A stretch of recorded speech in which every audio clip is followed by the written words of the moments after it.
Good afternoon, everyone.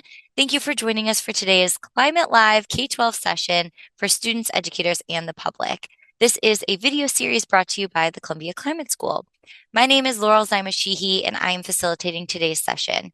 So for those of you who are unfamiliar with the Climate School or joining us for the first time, our school was founded in July 2020, and it's Columbia University's first new school in 25 years.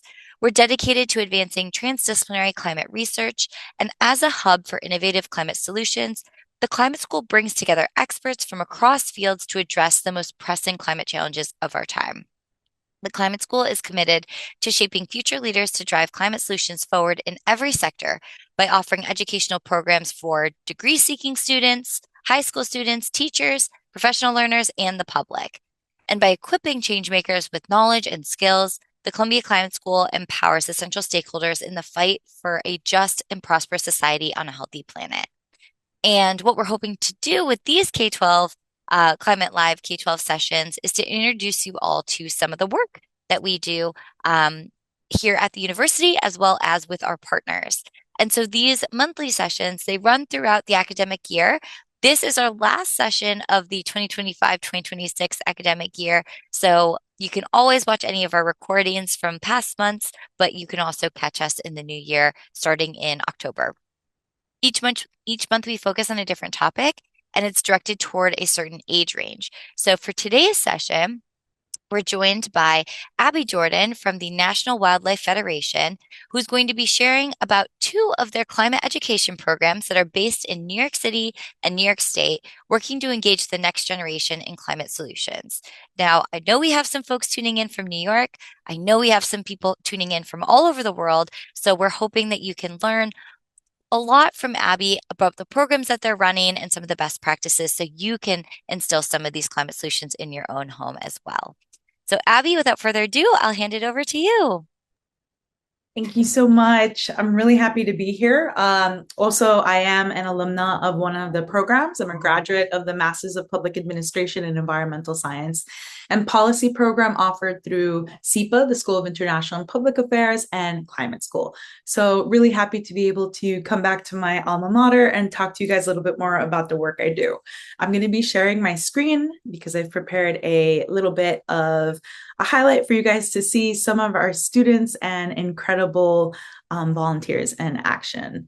So Lilia, Laurel, give me a thumbs up real quickly if you can see my screen. Yes, looks great.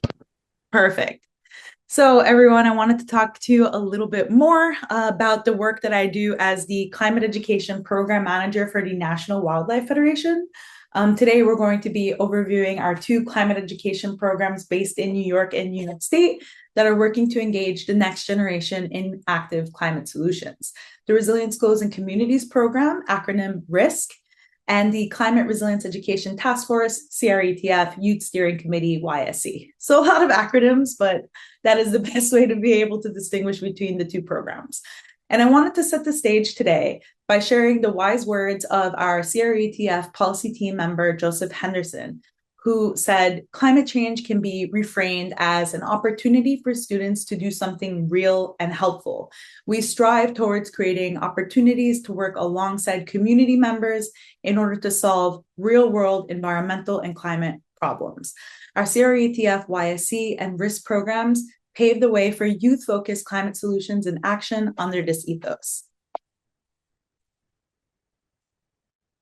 So a little bit more about NWF. The National Wildlife Federation was founded in 1936 to unite all outdoor and wildlife enthusiasts behind the common goal of conservation. NWF is one of the nation's most respected and oldest nonpartisan conservation organizations whose mission is to unite all Americans to ensure that both people and wildlife thrive in a rapidly changing world. We're a true federation with a nationwide reach of 53 state and territorial affiliates, and NWS focuses on protecting critical wildlife habitat, bringing species back from the brink of extinction, restoring important freshwater and coastal ecosystems, and reconnecting people of all ages with nature. A little bit more about the CRETF YSC, just to start. The YSC is a year-long hybrid climate education program offered to New York State high school students. Over the academic year, or about 28 weeks after school, YSC students learn about climate topics while developing professional skills like public speaking, civic engagement, policy writing, and creating formal presentations and learning project management. We have developed a professional guest speaker series that has included climate scientists, public speaking coaches, climate leaders, artists, Gen Z activists, influencers, climate communicators, and clean energy professionals in order to broaden the horizons of our cohort and to help them understand the different type of careers that they can find within the climate sector. What you see here is one of our incredible student leaders, Raphael, speaking, and that picture was so good that we now use it in the recruitment for the program. And this is just some highlights of some of our student leaders speaking at the 2026 New Year CRETF gathering, where students prepared speeches and delivered them to educators, community leaders, and guests from the New York State Board of Regents. Virtual sessions for the YSC take place over Zoom video. We use the chat and emoji features often as it allows for just engagement throughout the session. And we also use breakout rooms to foster cohort engagement and peer-to-peer learning. Just a little bit more of a Zoom example in terms of what the type of hybrid sessions are offered when we're doing our virtual Zoom weekly meetings. Last year, CRETF YSC had final projects, and one of those final projects actually evolved into a bigger project known as ACES, or Advancing Climate Education in Schools, which is a peer-to-peer model of learning and engagement around, among intergenerational ages, where we've had older students leading younger students in different climate education workshops to address the lack of climate ed that many of our younger grades are seeing. We wanted to highlight ACES team members Lottie, Charlotte, Kaylee, and Ava, who recently delivered workshops on solar energy, wind energy, and fast fashion, respectively, at the New York City Public Schools Office of Energy and Sustainability's Youth Climate Summit on Governor's Island on June 10th. And here in the pictures, you could see them leading the workshops, showing some different models and engagements in their lessons.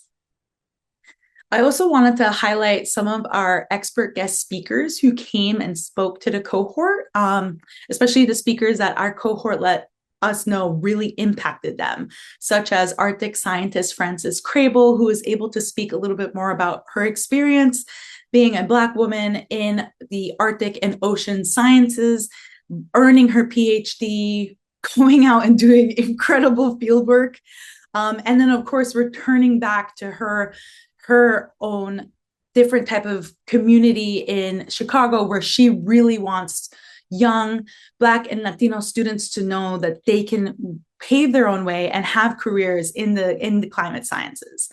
And we also had an incredible session with climate school dean and professor Sandra Goldmark, who gave the example of being an octopus with so many different interdisciplinary opportunities within her career.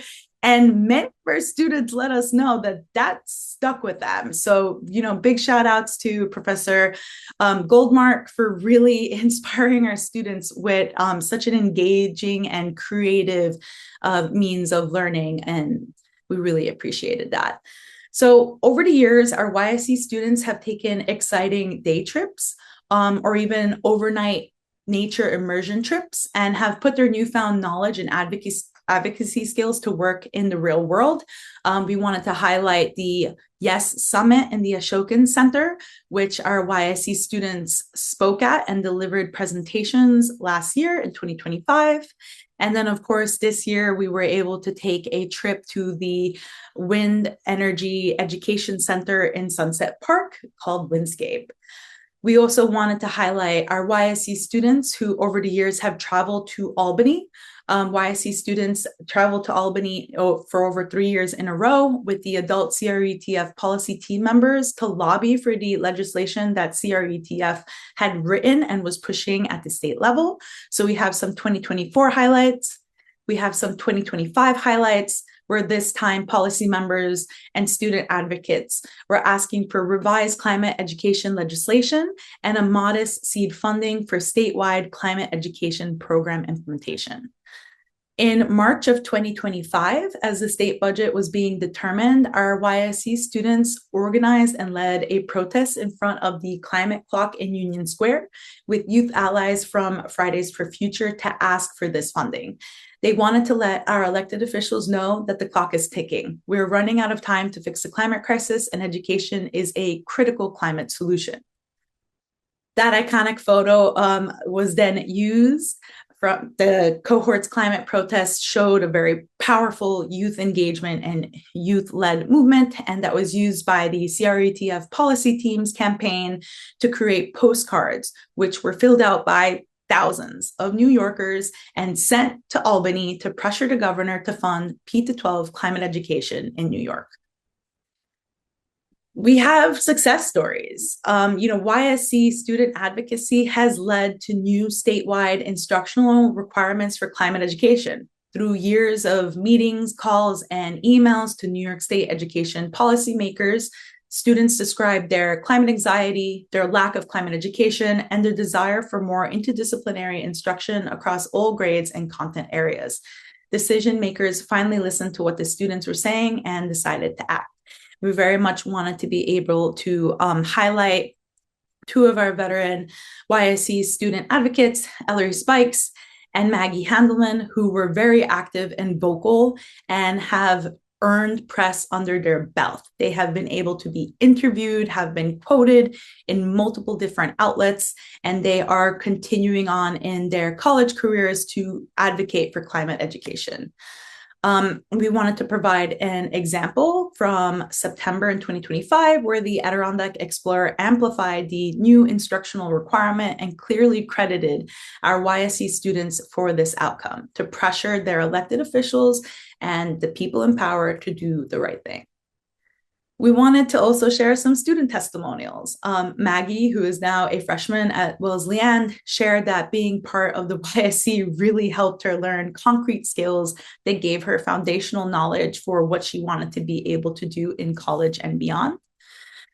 We had Zarella, who is now at Columbia, share that the CRETF was a huge part of her life and that she was able to learn instrumental knowledge about climate education and climate policy.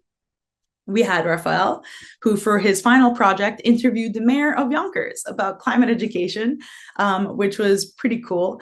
And he has also shared that being part of the YSC gave him a strong sense of connection and community, which is what we strive to do. We want young people to feel like they can find others with the same mindset, same passion and drive to be the change that they want to see.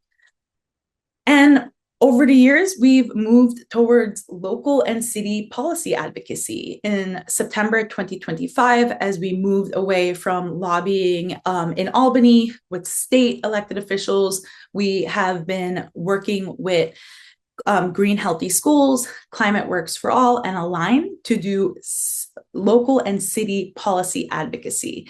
So the CRETF YSC was invited by our partners to speak at a Green Healthy Schools press conference that was meant to advocate for a new climate education, climate forward policy that would impact our New York City schools. And high school senior Sarah Zhu prepared a speech, practiced with us as a team, and delivered her remarks for the press conference. Moving towards the end of the year, another one of our YSC student leaders, Ginger C, was able to also prepare, practice, and deliver her speech and remarks at the Green Healthy Schools closing rally in May of 2026. We had other student leaders participate in these type of press events and advocacy events. Here you see Freya Lease presenting the policy binder to Chief Climate Officer Luis Young. And we've had other YSC student leaders come out and participate in the events because it really does take a village and you need that type of support to really come out and help with these type of campaigns.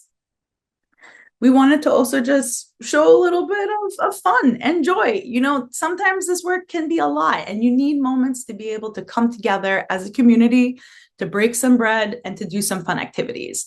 So what we had success in doing this year is very much having a launch celebration and a launch event, which gave our YSC cohort an opportunity to come together, to meet each other face to face. we did very much want to say, like, it is a statewide cohort. We have students who are upstate in Buffalo, Binghamton, folks who are in the Hudson Valley or in Yonkers, students that are out in Long Island, and of course, throughout the 5 boroughs of New York.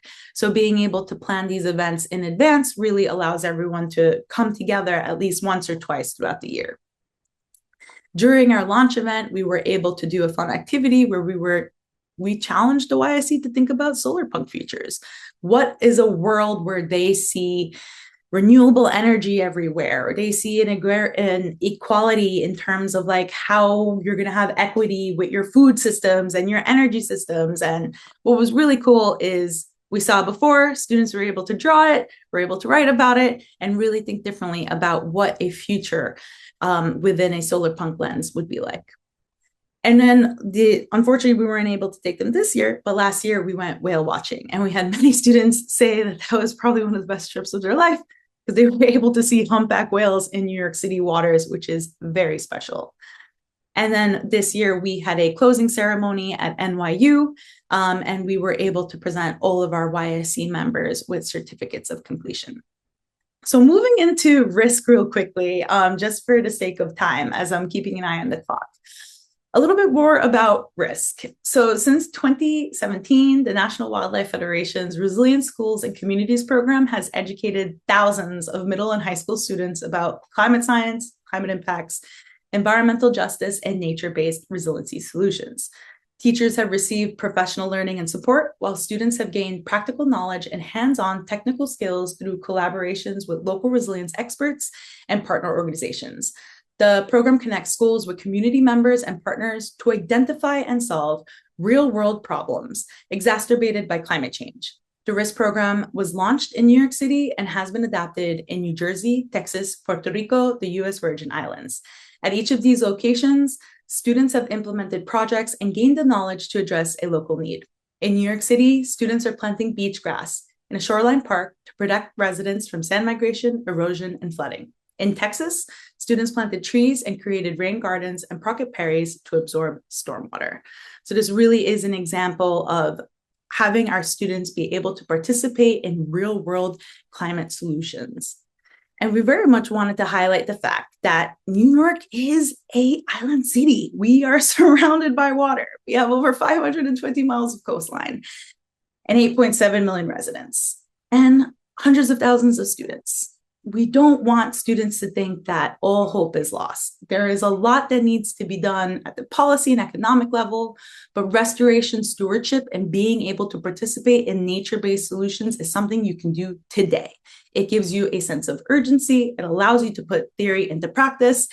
And over the years, we've had students say that it's really given them a concrete understanding of what it means to be part of the solutions.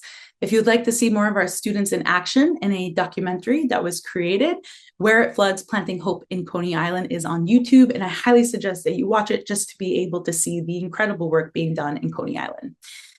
RISC also had incredible partners over the years, especially this year. New York City Park Stewardship is one of the main city agency partners that we work with, and they help us make sure that we are able to serve our students in their natural areas. We also partner with the American Littoral Society. You're able to see in yellow Alex Kanonik, the director of the New York City chapter, who is our educational partner and so instrumental in helping us engage students in their coastal classrooms. Just a little bit of highlight for the local partner schools. New York City has over almost 1 million students. There's a lot of kids. But it's a lot of brick and mortar, right? You want to be able to take students out into their field, into the incredible parks that they have in the city.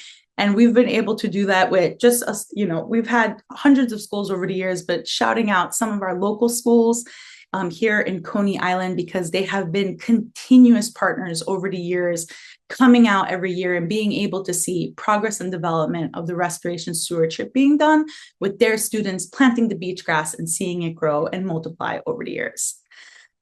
Just a couple more pictures to just show a little, give some of the participants on the call a little bit of more place-based knowledge of what's being done. But the planting of the beach grass, a native species, is being used to fortify these sand dune systems and basically mitigate erosion and, of course, the movement of this dynamic system. Nature-based solutions such as sand dunes, oyster reefs, wetlands restoration are being used throughout New York City to be able to mitigate coastal climate hazards. And by the numbers, since the beginning of the program and concluding after this year, we have planted approximately 100,000 beach grass clones, and that leads to about 2.5 acres of vegetated dune system restored, all by the hands and thanks of our students. In 2025, we had intergenerational student volunteers from 20 elementary, middle, and high schools from all 5 boroughs come and plant approximately 22,000 beach grass cones. That's a lot. That's student-powered restoration work in action. And we were also able to expand staff capacity thanks to a group of student researchers from Barnard College who helped us plan, implement, and increase community engagement and outreach in the Coney Island community. Wanted to show some highlights from the 2026 field season. It is absolutely beautiful. Coney Island Creek Park truly is one of the last urban estuaries and has incredible views, as you can see the skyline of the city in the background as our incredible restoration stewardship volunteers plant beach grass. More pictures and highlights from the season. And then, of course, how are they crossing over? Over the past 2 years, we've kind of had a universe crossover where YSC students have become RISC students, specifically Ridley, who, is a wonderful example of leaders that we want to see in our world. I do want to share, Ridley stated that being part of the YSC made him more comfortable in public speaking, and they really enjoyed their opportunity to be part of a community in action. And he's able to really come out and do that. Ridley and his dad traveled over 7 hours from Buffalo, New York to participate in a community planting day in Coney Island Creek Park. And that's just incredible and just one of the examples of the future of leadership that we are just so happy to be able to support and really cultivate through our programs. In 2025, we had a group of YSC students come out again in 2026. They've shared testimonials such as Sarah, who said, thank you so much for yesterday's beach planting event. I had so much fun. It was so rewarding to see the field being so crowded with beach grass to the point where I couldn't even walk anymore. I want to be able to do this again. And that's the type of experiences we want to be able to give our young people to know that they can be part of the solutions and active stewards of climate solutions. Here we have a picture of our corporate sponsor, Allied World, and the different community volunteers that came out and participated in the corporate sponsor volunteer day. And then, of course, by the numbers for 2026, we had over 23 schools plant 40,000 beach grass cones, which of course led to the total of 100,000. 140 species of trees and shrubs are also planted in the restoration area, and over 670 intergenerational volunteers were engaged. And we just wanted to reiterate, it is so important to engage students and communities in climate solutions because it is their home. It is their ability to be able to feel like they are active participants in the solutions that they need to mitigate those different types of climate hazards. Just to be able to show some participants maps of Coney Island, that is the Coney Island Creek Park, and highlighting some of our students who are doing fieldwork in 2022 and 2023. One more quote from another one of our high school participants who learned that beach grass creates a root network below the sand and really is able to hold the dunes together, being able to see a tangible and visible result of their efforts. We've had earned media over the years from CBS News to the Brooklyn paper, highlighting our students and volunteers in action. And we've had the State Columbia Climate School's State of the Planet cover our volunteers and our students this year. And I do want to pause to be able to read a quote from Kadisha Stevenson, one of our incredible YSE student leaders, who shared, "I used to think that no matter what I did in my personal life to be low waste, my impact on the environment was just a blip in the system. But planting in those conditions that day changed the scope of how I think of my and other people's actions in the world. We are not a blip, but a collective, a community of people who are willing to sacrifice comfort for the betterment of the world. It's helped me realize our actions matter. And huge thanks to Kadisha and all of our YSC student leaders over the years who have really been the fuel for why we continue to do this work and really see that there is going to be these incredible next generation of climate literate, empowered young people who know that they can be active members of not only their community, but the different types of climate solutions available in our world. And to close, I had a couple questions. I did a lot of talking going through that. Laura, and Lulia, apologies if that was a lot.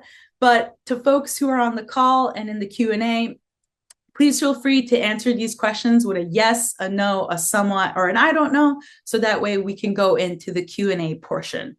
So does climate change impact you personally? And, I do want to challenge our other panelists on their call. What would be your response to this? Yes. I personally have been impacted by climate in some ways that you kind of least expect, like these indirect impacts of, increase in tick populations in the Northeast, or how the ragweed has been really bad, which causes seasonal allergies to flare up. So little things like that. But I also used to live in Key West, Florida. And so Florida is being hit with more intense storms. Because of climate change, or the data is starting to suggest that. And I was living there when Irma hit. And so I saw firsthand the devastation to my community, my neighbors, but also very much like what Abby was saying, the power of collective action when people came together to help like rebuild a community that we love so much. Exactly. That is beautiful. Have you been able to go back? I have. I've gone back. I still have a lot of friends that live there. And the rebuild has been incredible. And it really is like from the blood, sweat, and tears of the community members that live there.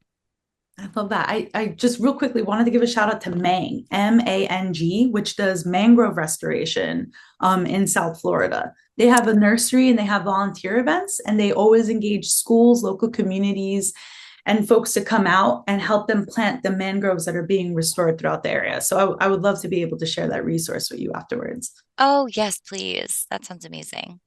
Great. I'm not seeing any answers in the Yeah. Q&A right now, but don't be shy, everyone. You just can say, yes, I don't know, somewhat, no. Love to hear from you. Oh, Carmen, I will unmute you so you can share. It's just that the chat is disabled. We're unable to write our answers. Oh, okay. You're right. The chat is disabled. If you click on the Q&A option, you should be able to use that as Oh, a way to respond. okay, thank you. You're welcome. Great. Thank you, Carmen. So let me go to the next one to see if this gets anyone thinking. My family and friends have experienced a climate-related weather emergency. So we just heard from a Florida native who lived through a hurricane. And thank you for sharing that. Having been born and raised here in Brooklyn, New York, my family lived through Hurricane Sandy. And honestly, being a teenager through that experience really pushed me into this work. I mean, if I hadn't gone through that, I don't know if I would have been as engaged in the different type of restoration stewardship work being done throughout the city. Do we have, Wow. and I think in the QA, someone said, Carmen says yes. Carmen says yes. Let's hear Carmen's story if you're um, willing to share. I'm sure my mother and sisters live in Kissimmee, Florida. They are constantly under, I call it weather attack. And I believe it was this past summer, I was there when it was forecasted that there was going to be this huge hurricane. It was the first time that it ever had to board up windows. It was wild. Um, and 2 o'clock in the morning, hearing that wind whip was like so frightening. She was lucky this time, nothing got damaged, but she has had part of her roof blown off. She has had her garage door crashed in. Like the weather down there is quite amazing in not a good way. Mm. Thank you, Carmen, for sharing that. I'm gonna, in reference to that, have have you and your family and others in the chat, have you received climate change education in your school? This can also be related to emergency preparedness, where you learn about different weather-related hazards that are being exacerbated by climate change and how you can prepare for them and prepare for that. Okay, I see your response in the chat, Carmen. None. Yeah. So that's something we need to work together to definitely address. Harlan says, not much education for us in Texas. Yes. Oh, Harlan, also thank you for sharing that in Houston, we've experienced hurricanes and crazy flooding. Yes. It's unfortunate that as we continue to live through our changing climate, the thing that unifies us is literally living through these natural disasters and trying to figure out what's next. What are we supposed to do to become more resilient? I want to conclude by asking, have you participated in climate action and or climate solution activities? Things where you feel like you are actively being part of climate solutions, or even addressing your own type of resiliency knowledge, learning about nature-based solutions to different types of coastal climate hazards or different types of climate hazards. This does not have to be just related to coastal resilience. We have, of course, being able to mitigate urban heat island effect. We have folks who are out there planting trees and being able to rewild and reforest or regreen many of their areas, as being done by the RISC Texas team in Houston and the greater Houston area, being able to address that. You can mitigate the urban heat island effect by literally just working with nature. So that's something we wanted to share. Anyone on the call have any climate action or climate solution activities that they participated in that they would like to share?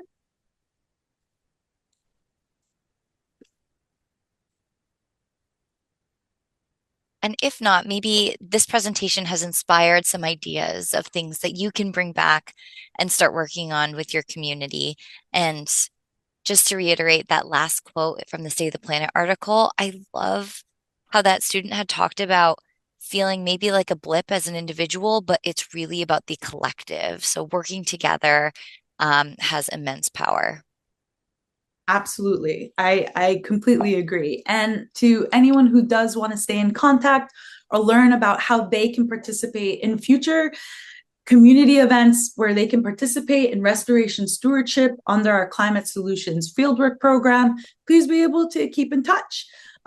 If you're on Instagram, please follow us at RISC NYC1 and at CRE_task force. We also have our websites that are updated and have different types of offerings for educators and other folks who are looking for climate education and climate resiliency curriculum, lessons, and activities.